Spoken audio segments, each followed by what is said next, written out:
So anyway, today I have Superintendent Brent Hawkins with us, and he brought some of his people to give you an update on what's happening at the schools. And I understand last night at the volleyball game we played in Ozan that Ozan had a few coaches and players sit down during the national anthem. And Brent, I got an email from Brent. I got from a parent said that all of our kids acted great. They sang the national anthem with their hands over their heart. And they sang the school song at the end. And we beat their pants off. Yeah, we won. And Ozan was trying to interrupt the kids from the singing the song, but everything went well. So I know they got the freedom to do what they want to, but I sure don't agree with it. I don't think anybody agrees with that. Anyway, Brent.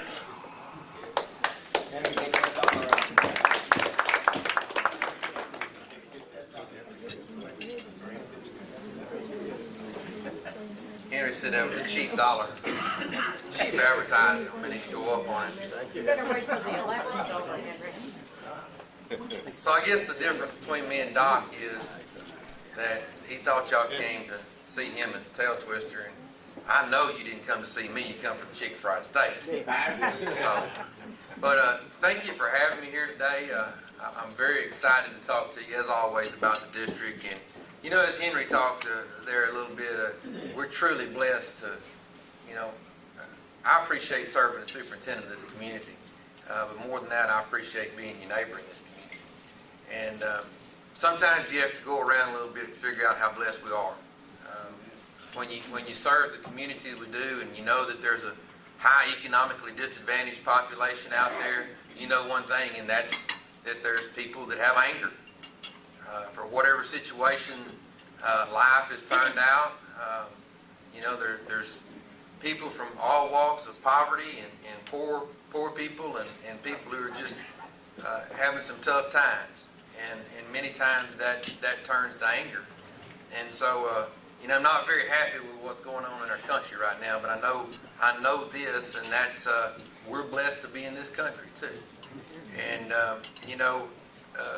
I guess there was one thing Henry kind of said that, and the media keeps talking about it, that it's your right. It's your right to not stand up. It's your right. Well, there's some truth to that, but with free speech comes limitations. And with free speech also comes great responsibility. And, you know, so just kind of recapping the policy of Livingston is that, you know, those kiddos and coaches are there because it's an extracurricular activity, which means that you don't have to do it. And so the policy of this school district is we don't sit and we don't kneel. We stand for the flag. But the real thing is, as a society, I don't think we're doing a very good job of teaching. And I'm not just talking about the school system. I'm talking about society as a whole. Because we need to teach the reverence of why you stand. And even more importantly than that, you know, you take somebody like Martin Luther King, and one of the greatest leaders of the recent century, he protested, but he protested the right way.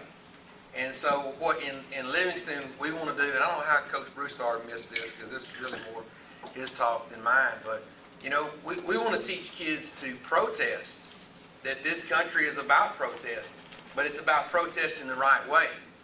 And on Friday night or on Tuesday, it's not the right time or right place to protest. That you are a member of a team, and with that membership and that team comes responsibility to your teammate, responsibility to work hard, responsibility to do your best, to take care of your body, to not drink beer, to don't do drugs.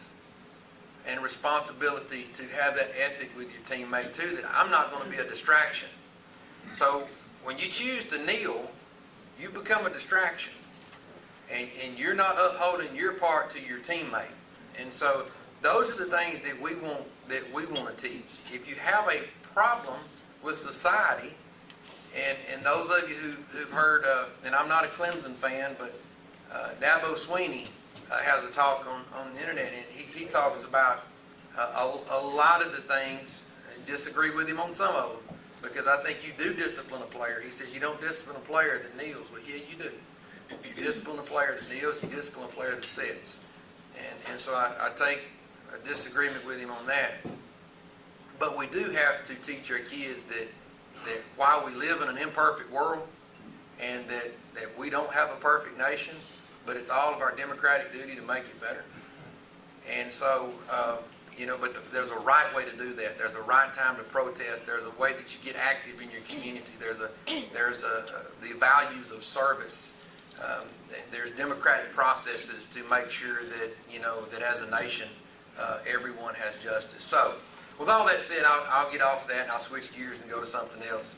A lot of what I'll talk about right now is just that when I came in the community 2 years ago, there was a gentleman, and Henry invited me to the Lions Club, and the gentleman kind of come walking up sideways to me, and he says, "What are you going to do about that teacher turnover rate in that school?"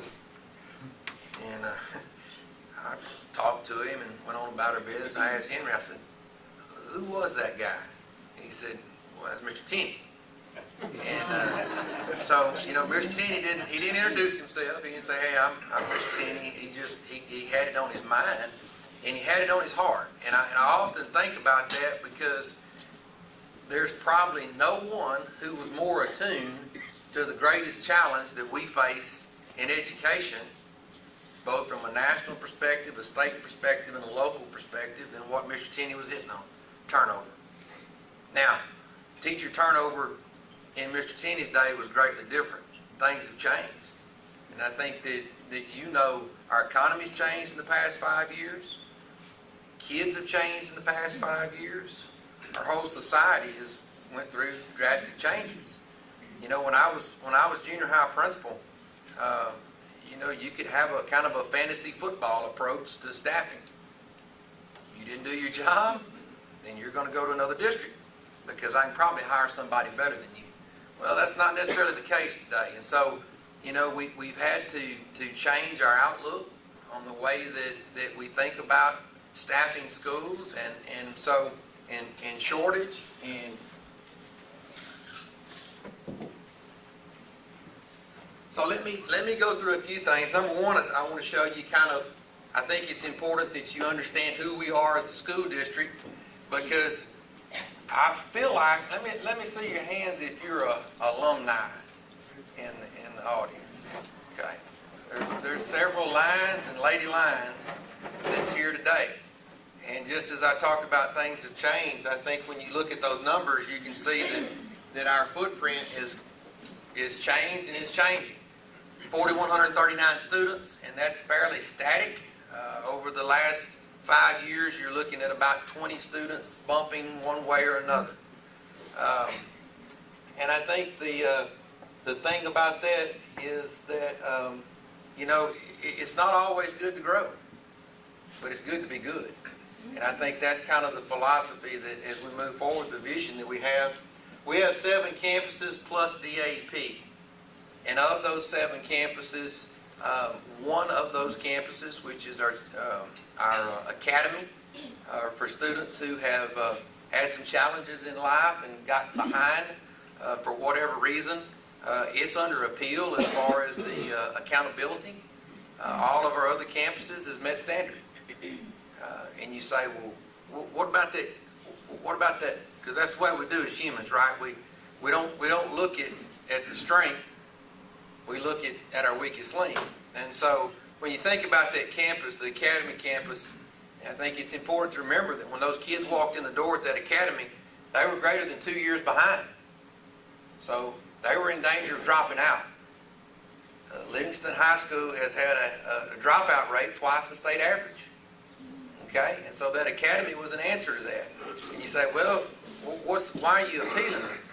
Had 81 students on that campus and 61 of them graduated.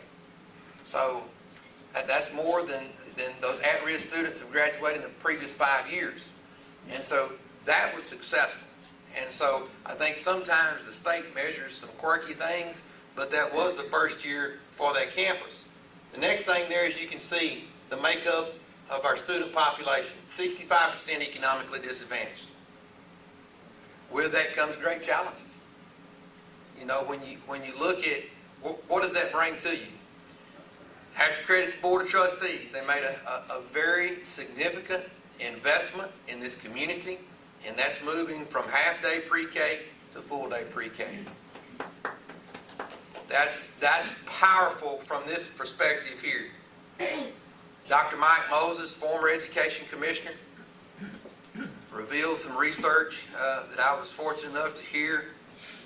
A student that walks into Highland Park ready for school walks in with an average of 5,000 vocabulary words. A student who walks in a less affluent area walks in with 500. So there is a huge discrepancy there, and you say, well, so what? Well, what, you know, we can get them caught up. That's part of what's attributing to the teacher turnover rate. We have some unreasonable expectations because we think all kids ought to function like they're from Highland Park, when we have to take care of the heart of that kid first. We have to make sure that they have the skills and the capacity necessary to be successful. And full-day pre-K was a gigantic step at closing that gap and an investment in this community. The research says that for every dollar you pour into pre-K, you get 4 back. Because at some point, those kids have to be remediated as they go down the pipe, okay? Or they wind up with a high dropout rate. So you can see we had 2 things. We had high dropout rate at the high school, and then we had students being unsuccessful in our early years. See, our retention rate in grades K1 and 2 for regular ed students was twice that of the state average. Our retention rate for the special ed students at K1 and 2 was 3 times that of the state average. And so that's money well spent in our community and a great investment to close the gap with those kiddos. You can also see the ethnic makeup of our school and the footprint of our budget. $42 million budget, that includes the federal monies as well as the local monies. And you can see that for every dollar that we have revenue coming into our school district, 50 cents of that comes from, or a little less than 50% of that, 50 cents of that comes from local state monies. WADA is a weighted average daily attendance per pupil, and that's how we get funded in public schools in the state of Texas. And I can tell you there that $5,832 per student is there is a beast, a demon that is sucking the life out of rural districts, and it's called the Greater Houston area. The Greater Houston area is doing a lot of things to impact districts in our area in a negative stance. You know, Splendora ISD, when you look at Splendora, you know, we lost the school finance lawsuit, but it's kind of like losing a football game when you show up and somebody picks the officials out of the stands at the home crowd. You're probably not going to win when there's that big a home court advantage. It's the only lawsuit in the history of the state and school finance the state of Texas has ever won. But at the same time, the dissenting judges says that it still lacked adequacy.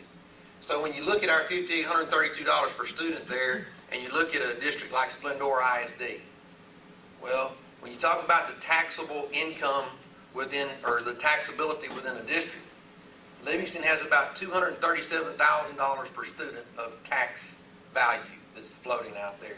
Splendora has about $99,000. So we have a larger tax base, but we get about $300 less per student than Splendora ISD. So when we start talking about salary schedules, you can figure out that poor people have poor ways, and there's only so much that you can do. And so this is a problem that our legislature's put in. And so the next question you may have in your head is, well, surely there's some other issues there that would cause them to generate more revenue. They got to be a bigger geographic district. Well, you can see there 306 square miles is what our district is. Splendora is 70. So we have more cost than what they do in the transportation area and several other areas too. I just use that as a guide to kind of put your mind in perspective. Of our buses, you see there 4,026 miles per day our transportation fleet travels for 165 days out of the year. So to put that in further perspective for you, it would be like getting in an automobile right now and driving 20 miles the other side of Fairbanks, Alaska. That's how far our buses travel on a day. And we're toting 2,410 students on average. That is the same as most 4A districts' total enrollment. And when you think about, well, how is Livingston up beside the county schools? If you add all the school districts in the county up, we still surpass them. And if we still took transfer students, we would probably add the cumulative total double. Okay? And there's a reason that we don't take transfer students today.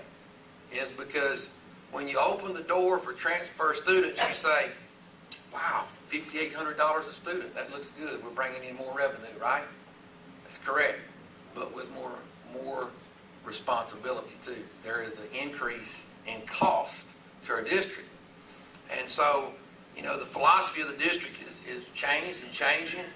And, we feel like that it's important that we do a very good job with the students of this community before we open up the doors to other communities. Because we want to be a good neighbor. We want those other districts to be strong. And cherry picking students out of those districts doesn't really help Livingston ISD, and it doesn't really help the neighboring school districts. And so that's kind of the thought process behind transfer students. Also, we have 575 employees in the district.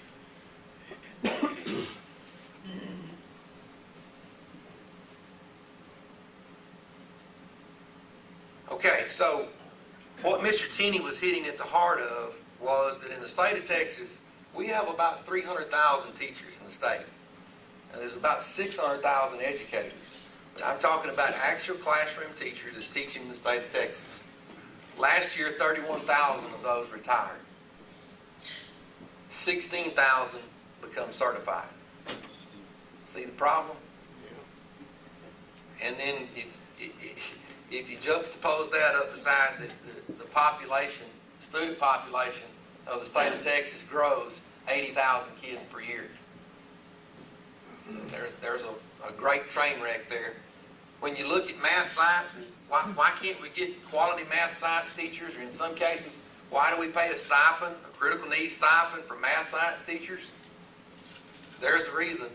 There were only 1,200 math teachers certified in the state of Texas last year. That's a little over one per district. So that's not enough to meet our needs. So in 2008, you remember what happened in 2008? There was a $5.4 billion reduction in revenue to public schools because of the economy. Well, that's still being felt. You can go back and you can add a little bit of money in there, but you never do make up. It's kind of like when you get behind on your credit card and you start hitting 25, 28% interest, you generally never make it up until you hit bankruptcy. And so same things with these problems here is that we've never made up. We sent the message to students that were out there that with the next future generation of educators that there's no safety in your profession. You may want to go into the something, but your profession is like the oil field. Okay? And so we know that in the oil and gas industry there's ups and downs. Well, we sent a message to educators that there is ups and downs too. So a lot of those benefits of why those kiddos were going to school to become the next generation of teachers, maybe we need to rethink that. And so there's just not the supply. Now there is what's called alternative certification. Alternative certification in public schools is someone with a degree that didn't go through teacher training, but you have a degree, so you go in and you alternatively certify to become a teacher. We have about 7% of those in our district. They're very expensive. And the reason they're very expensive is because they still have to have training. Somebody has to train someone how to teach. So when you start thinking about this turnover rate, you say, well, okay, so you've got a churning rate and you're turning over. Think of it like this. We have 279 teachers in our district. Of that 279 teachers that's in the district, 47% of those teachers are from 0 to year 5 on the career step. Okay? So all of those are still struggling with classroom management and just how to interact with students and parents, and as well as the content and instructional strategies. So look at it this way. $5,400 per student, or $5,400 per teacher, up to 20% of their employment status is what it costs to train a teacher to be adequate in the classroom. I don't have that money. The money's just not there. And so poor people have poor ways. It continues to be part of the cancer that's eating up our profession, because we can't get enough adequate training into staff, and therefore what happens? They get frustrated and they, like some kids in school, drop out. They choose another profession. They find something else to do. So there are powerful forces at work there. And one of those powerful forces is that greater Houston pay scale, to where the average in that greater Houston area for a starting teacher is $50,000. We don't pay that. We can't pay that kind of money because of our funding revenue. But what we can do is we can try to create a better climate for our teachers. We can try to align our values and get them to understand why it is that we all chose the profession that we chose. We chose this profession not to teach quadratics, not to teach solving linear equations. We chose this profession to impact lives. We chose this profession to inspire people to change our community, thereby changing our world. But we also know that those things are probably 50% of what keeps people in jobs. Because at the end of the day, they have to make a living. And so the state of Texas is at about an 18% turnover. 3 years ago, the year before I moved in the community, we had a 30% turnover in this district. The 2 years ago, we had a 25, and last year we had a 23. So it's trending down in a positive direction. The reason is that we're trying to change a culture of 600 people, as well as 4,100 students. And kudos to the board and for supporting those efforts, because we went from $36,000 on our salary schedule to $40,900, and that's brought us in a better quality of applicant than we've seen in the past. But also kudos to the community, because you passed the tax ratification election that dropped your tax rate a half a penny.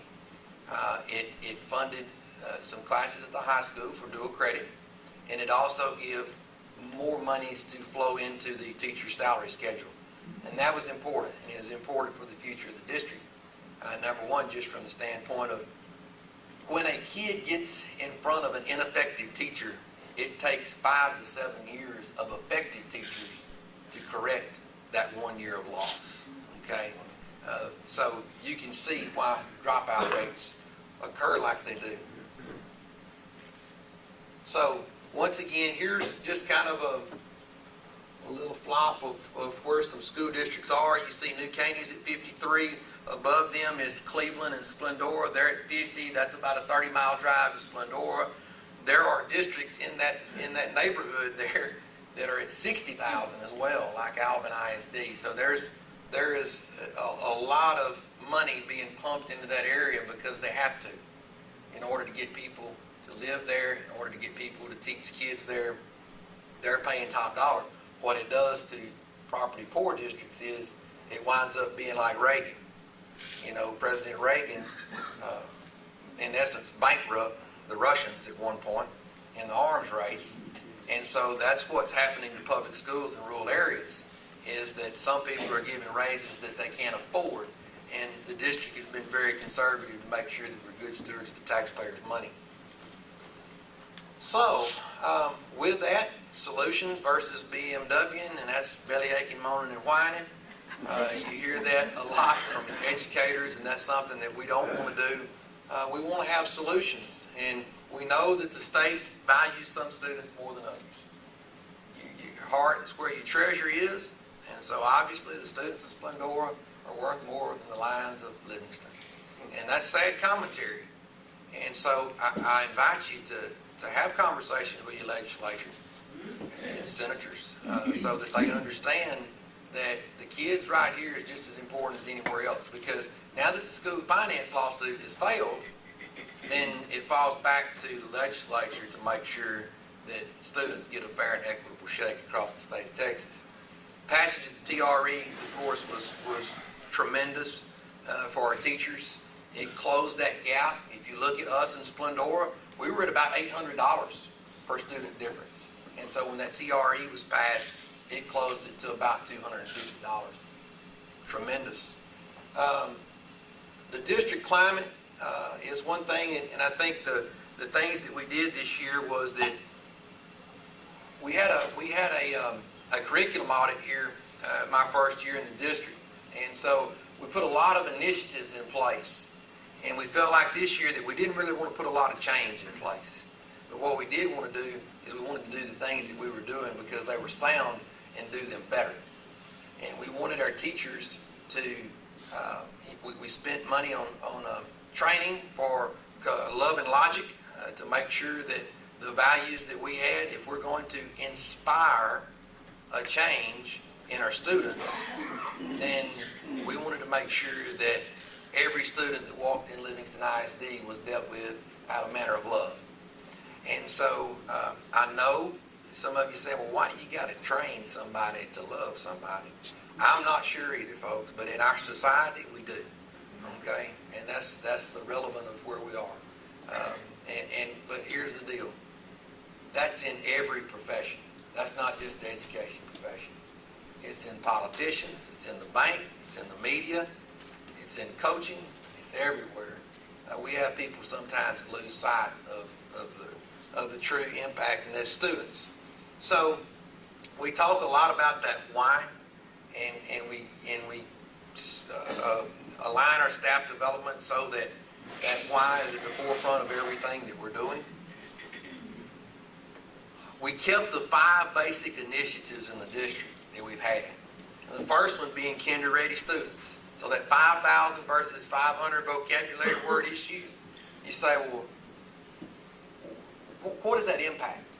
Okay, so the state has standards that they give for districts to teach from. It's important that kindergarten kids read. If they don't have but 500 vocabulary words, they're not going to be successful with written print or digital print for that matter. So, but why do they have to read? Does it say somewhere in the standards that they have to read? No, it doesn't.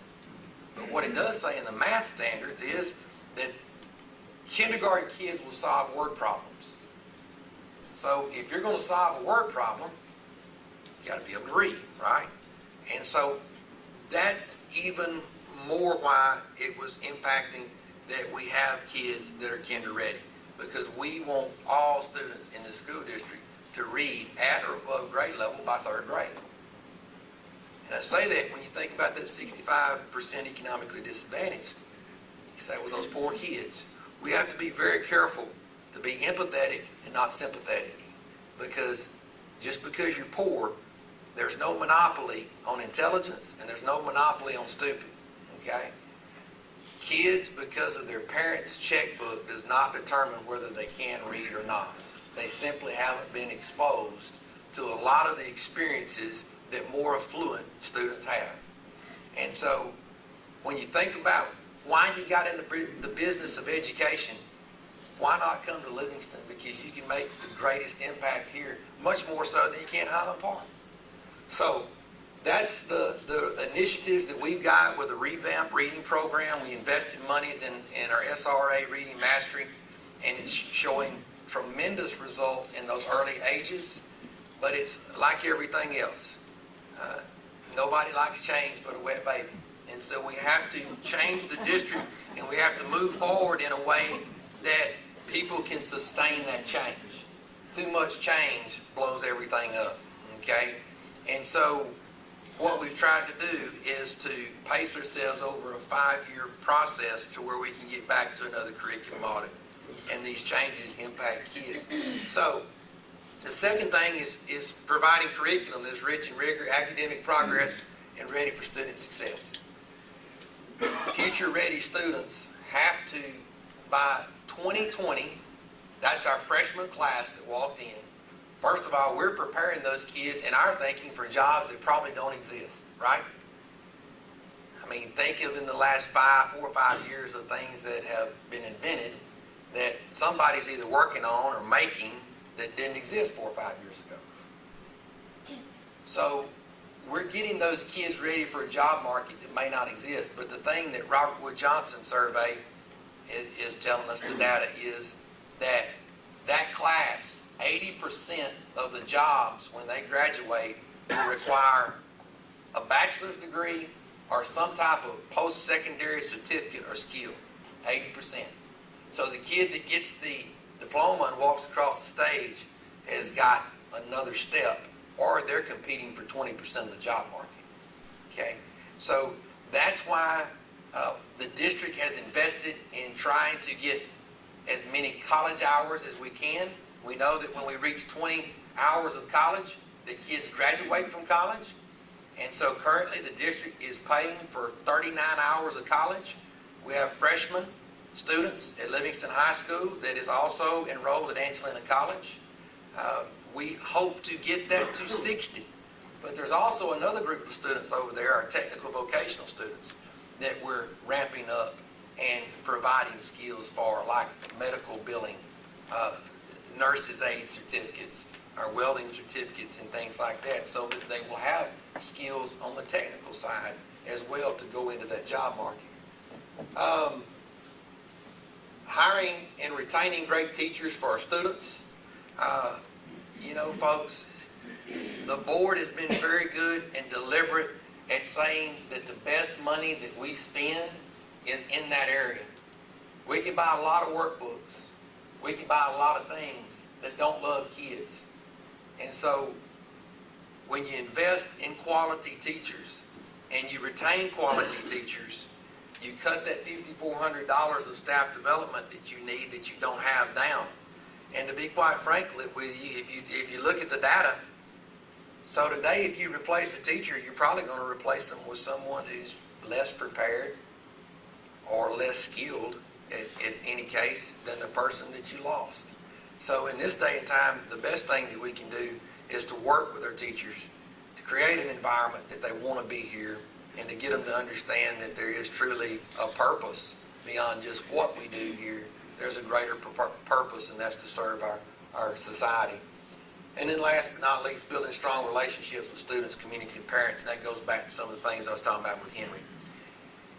We also feel like that when you think about students of poverty, it's important that every day when my 3 girls walk out of our house, those 3 girls are told by their mother and me, "I love you, have a good day."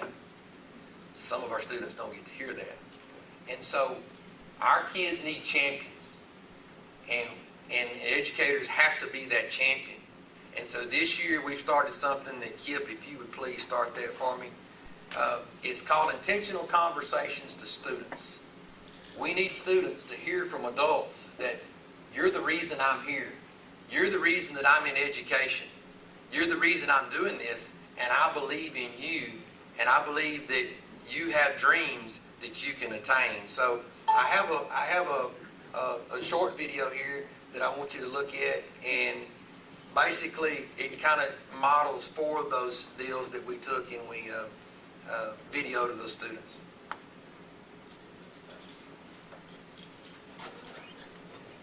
Okay, do you guys know why we're here today? I want to tell you thank you. Thank you for being such good students that make me want to be a better teacher. You two make me want to come to school every day. With your smiles, and how sweet you are to your friends and how smart you guys are. You help me in school. You help your friends out. When there's a friend in need on the playground, who goes to get them? You two. So thank you so much for being such great kiddos for me. And you make me want to be a better teacher. This summer, I got an email from the school district, and it asked me to think about one student that made a difference in my life, and a student who made me happy as a teacher to come to school, and I chose you. Hey. I chose you because you're always smiling, and you're always positive, and you come to school ready to learn. You're always interested in whatever new we have to learn. Well, I just wanted you to know how special you are to me. And I wanted you to know how happy you made me as a teacher, and it made me look forward to coming to school. I knew the first thing in the morning that you would be the first one to hug me every morning. And that means the world to me. Thank you. You're welcome. And the reason that you're here is because as the individual that I felt that I wanted to give some praise and give some recognition to, and give some good words on, when you were the student that I chose. And I did that because I watched your struggle through the year. And I watched how you came over, you were scared, and you didn't know what to do, and you really had basically given up on being successful. But what you did was you came in, you did your work, your grades were just awesome. We had to go back and work on that physics, of course, but I wanted to let you know just how proud that I am of you, and how I didn't know at first, but you rose above the occasion. And I wanted to let you know that, so that it would be an encouragement for you to keep on this coming school year. You're going to be a senior, right? And I wanted you to go in your senior year with that positiveness. And you were the reason that I get up and I drive 40 some miles every morning. You are the reason that I do what I do. When I see students that excel and that actually take what they've done, their mistakes, and turn those mistakes into a positive and move on, you make me want to get up another year. And I wanted to personally tell you that. That's why you're here. You're welcome. You are the reason that I come to work every day, and you're the reason that I continue to come to work every day, because I know there are many students out there that come to Livingston High School or Livingston schools every day and who struggle and who don't see the end of the road. And there were many times when you and I talked that you didn't see graduation day and that you wanted to give up. And I told you many times that I would push you across that stage. I would drag you across that stage. I would carry you across that stage. And you know what? You walked by yourself, and I'm very proud of you. And I want you to be an inspiration to others. I want you to look out and see that there are people like you that maybe struggle in school, who maybe don't like it that much, because I know you didn't like it most days, but you did it. You made the decision. You made your mind up to graduate high school, and I'm very proud of you for that. And so I just need for you to be an inspiration to someone else, because you truly understand what it's like. I don't understand that, but you truly do, and I'm very proud of you. And you know I love you very much. And I have no idea what your daily life is like most days, but I know that every day you get up, you're a kind soul, you're a good friend, and you're just a good person. And I really appreciate that about you. And I'm glad that God put me in Livingston High School. And you're the reason I was there. I love you.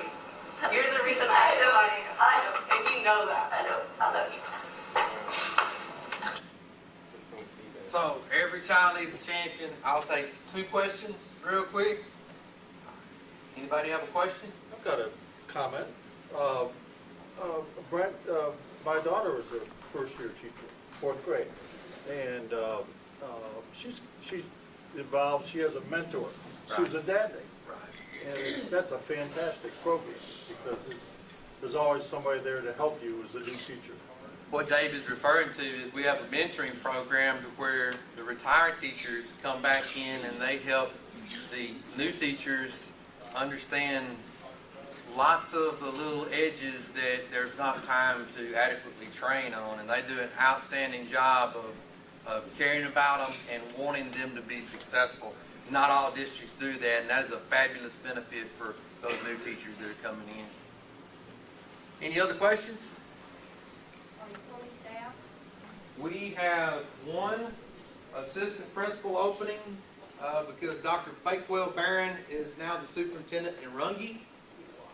ISD, he left us and we let him out of his contract so he could go be superintendent there. I give him my condolences.